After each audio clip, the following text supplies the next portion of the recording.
everyone, I am Neha Gupta and our today's topic is budget. हम लोग basically 3 budget discuss करने वाले हैं अभी हमारे सिलेबस में। तो ये बजट में हम सबसे पहले हम यहाँ पर कैश बजट करना है complete.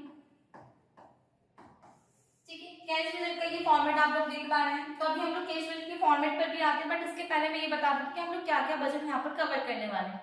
Cash budget, next flexible budget and production budget.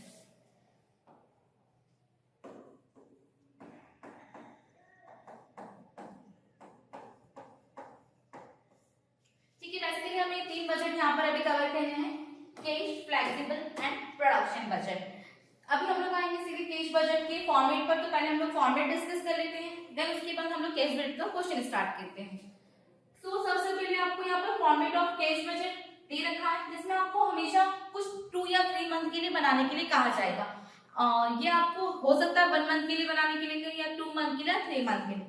अब अगर हम लोग कैश बजट पर आए तो मैं थोड़ा सा आपको डिटेल बता दूंगी कैश बजट का। कैश बजट का मतलब है कि आप कैश का रिसीव कर रहे हैं, कैश का पेमेंट कर रहे हैं। तो ऐसी कौन कौन सी चीजें हो सकती है जिसमें आप कैश रिसीव कर रहे हैं और कैश पे कर रहे हैं। तो कुछ केसेस आपको फॉर्मेट में दे रखे हैं, तो उस फॉर्मेट में आप देखकर समझ पाएंगे कि हमें अच्छा इन चीजों से कैश मिल सकता है, इन चीजों से कैश हमारा जा सकता है। सपोज मैंने कोई परचेज किया है प्लांट, तो इसमें मेरा कैश आ रहा है या जा रहा है।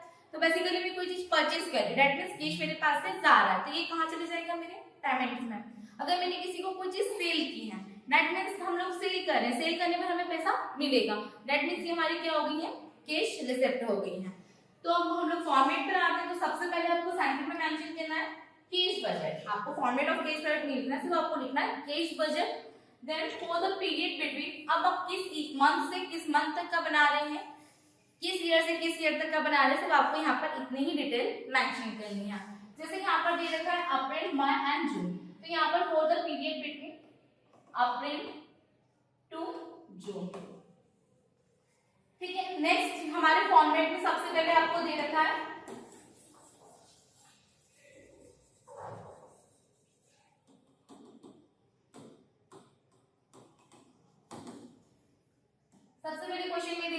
ए पार्ट, हम लोग particular period April to June, April, मई, जून, ये ईयर मंथ कुछ भी हो सकते हैं। नेक्स्ट यहाँ पर आपको दे रखा है ए करके रिसिप्ट। तो पहले हम इस फॉर्मेट में लिखना है कि हमें क्या क्या रिसिप्ट हो रही हैं, मतलब किन चीजों पर हमें कैश मिल सकता है। तो सबसे पहले यहाँ पर आपको दिए हैं trading receipt. Trading receipt means आप सेल्स या परचेज से रिलेटेड बात हो रही है। तो अगर मैं यहाँ पर कोई चीज सेल करती हूँ, सबसे पहला पॉइंट लिखा है कैश सेल्स, दैट मींस मैंने कोई चीज सेल की है कैश में, तो मेरे पास कैश जो है वो क्या होगा, आ रहा है, दैट मींस मैं क्या कर रही हूँ, यहाँ पर रिसीव कर रही हूँ, उसे रिसीव कर रही हूँ, तो यहाँ पर आ जाएगा हमारे रिसिप्ट वाले हेड में आ जाएगा। नेक्स्ट है कलेक्शन फ्रॉम डेटर्स। डेटर्स कौन होते हैं, जिनसे हमें भी पैसा लेना बाकी है। सपोज हमने किसी को उधार पर सामान बेचा है, उससे हमें पैसा लेना बाकी, तो कलेक्शन फ्रॉम डेटर्स का मतलब है जो उधार में हमें पैसा लेना है, ये पैसा भी हमारे पास क्या होगा, रिसीव होगा। रिसीव होगा दैट मींस ये भी हमारे रिसिप्ट वाले हेड में आ जाएगा। नेक्स्ट है नॉन ट्रेडिंग रिसिप्ट। अब कुछ ऐसी है जो ट्रेडिंग से रिलेटेड नहीं है, परचेज सेल के अलावा जो नॉन ट्रेडिंग रिसिप्ट आपको यहाँ पर दे रखी है, जिसमें हो सकता है sale of fixed asset, means मैंने यहाँ पर कोई भी फिक्स्ड एसेट सेल कर दिया है। ठीक है, तो कोई प्लांट हो गया है, कोई मशीनरी हो गई जो मैंने सेल किया यहाँ पर, तो मुझे उसकी रिटर्न में क्या मिलेगा, कैश मिलेगा। तो जो भी मैं यहाँ पर रिसीव कर रही हूँ वो मुझे यहाँ पर अपनी रिसिप्ट में मेंशन करना है। नेक्स्ट है इशू ऑफ शेयर। मैंने कोई शेयर्स इशू किए, उसमें भी मुझे कैश रिसीव हो रहा है। इशू ऑफ डिबेंचर में भी सेम केस आएगा। Increase in loan and mortgage. अब लोन एंड मॉर्गेज में आपका सोचना होगा कि लोन एंड मॉर्गेज जो है वो हमें पे करने पड़ेंगे, तो यहाँ पर लिखा है increase in loan, that means आपका जो लोन है बढ़ रहा है, मतलब आपको पेमेंट करना है, वो एक अदर एस्पेक्ट है, बट यहाँ पर लोन बढ़ रहा है, दैट मींस कैश आपके पास और आ रहा है। देन यहाँ पर लिखा हुआ इंटरेस्ट, तो ये हो गया आपका इंटरेस्ट रिसीव। तो आप कोई भी इंटरेस्ट रिसीव कर रहे हैं वो आपको रिसिप्ट में लिखना है कि इंटरेस्ट आप रिसीव कर रहे हैं, दैट मींस आपको कैश में रिसीव करेंगे आप। देन डिविडेंड रिसीव कर रहे हैं, तो ये भी आप रिसीव कर रहे हैं, तो ये आपको सारे रिसिप्ट में लिखना है। ऐसी कोई एक्टिविटी जिससे आपको कैश मिल रहा है, वो सारी चीजें आपकी कहाँ पर आ जाएंगी, कैश बजट के रिसिप्ट वाले ए वाले पॉइंट में हम लोग कवर कर लेंगे उसे। नेक्स्ट है मिसलेनियस रिसिप्ट। तो मिसलेनियस मतलब कुछ छोटी मोटी रिसिप्ट और बच गई कि हमें कहीं से पैसा मिल रहा है। देन इसके बाद जैसे हम लोगों ने हमारा ए वाला पार्ट कंप्लीट कर लिया रिसिप्ट वाला, तो हमें इसके बाद लगाना है टोटल रिसिप्ट। ठीक है, हमें रिसिप्ट साइड का टोटल लगा देना है। इसे हम लोग बोलेंगे ए का टोटल मीन्स रिसिप्ट का टोटल। अब इसमें मुझे अप्रैल मंथ का भी लगाना है, मई का एंड जून का। मीन्स मुझे यहाँ पर सारे मंथ का जो जितने भी मंथ मुझे दे रखे हैं, अगर अप्रैल मई जून जुलाई, तो जितने भी मंथ है मुझे सभी के रिसिप्ट का यहाँ पर टोटल कंप्लीट करना पड़ेगा। नेक्स्ट मेरे पास है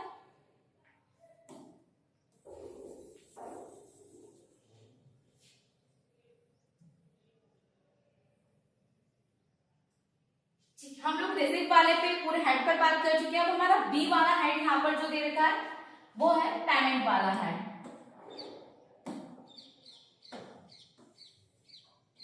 ठीक है, अब जहां पर हमें जिन एक्टिविटी से हमें कैश रिसीव हो रहा था वो हम लोगों ने रिसिप्ट में लिख दिया है।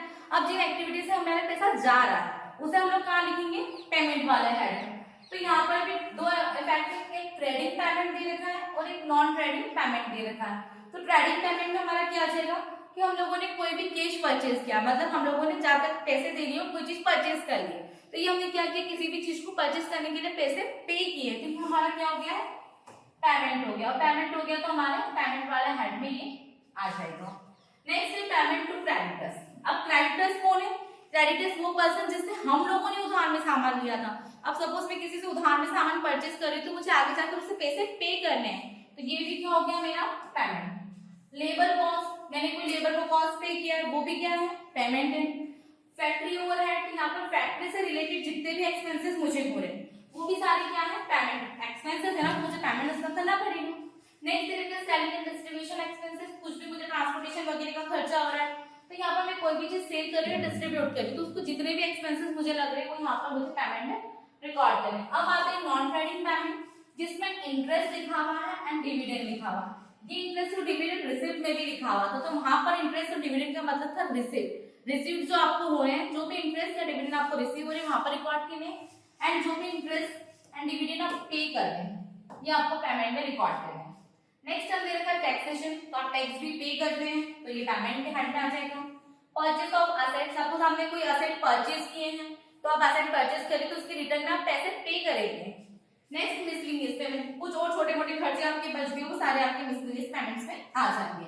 अब जैसे हम लोगों ने यहाँ पर टोटल ए लगाकर कंप्लीट किया था, वैसे यहाँ पर टोटल पेमेंट बी वाले को भी हमें यहाँ पर कंप्लीट करना है। यहाँ पर हम लोगों ने अप्रैल मई जून तीनों मंथ का हम लोग टोटल लगा लेंगे, तो यहाँ पर हमारा ए का टोटल अलग हो गया है, बी का टोटल अलग हो गया है। नेक्स्ट हमें यहाँ हमारे पास टर्म दे लिखा है ए माइनस बी। अब मुझे यहाँ पर जो मैंने रिसिप्ट एंड पेमेंट अलग अलग हेड पे फाइंड किया था, अब मुझे दोनों के बीच का डिफरेंस देखना है, रिसिप्ट टू पेमेंट के बीच का डिफरेंस। तो यहाँ पर मैं क्या कर रही हूँ, A minus B that means receipt minus payment. Next है ऐड, मुझे यहाँ पर करना है ओपनिंग बैलेंस। जब मैं इन दोनों का डिफरेंस निकालूंगी रिसिप्ट एंड पेमेंट का, उसके बाद मुझे क्या ऐड करना है, ओपनिंग बैलेंस। अगर मुझे कोई ओवरड्राफ्ट दे रखा है बैंक का तो वो भी मुझे यहाँ पर ऐड करना है, और अगर मैं कोई ओवरड्राफ्ट का रीपेमेंट कर रही हूँ वो मुझे यहाँ पर लेस करना है। इतना कैलकुलेशन होने के बाद मुझे क्या मिल जाएगा यहाँ पर, क्लोजिंग बैलेंस। ठीक है, तो यहाँ पर हम लोगों ने देख लिया है कि हमें कैश बजट में कैश मिलने पर रिसिप्ट में क्या क्या चीजें आ सकती हैं, पेमेंट में क्या क्या चीजें आ सकती हैं, दोनों का डिफरेंस हम लोगों ने देख लिया है। उसमें ओपनिंग ऐड कर दिया है, ओवरड्राफ्ट ऐड कर दिया, रीपेमेंट लेस कर दिया है, क्लोजिंग बैलेंस फाइनली हमारे पास आ गया। ठीक है, आई होप आपको ये फॉर्मेट समझ में आ गया। इस फॉर्मेट की बेसिस पर हमें नेक्स्ट क्वेश्चन स्टार्ट करना है।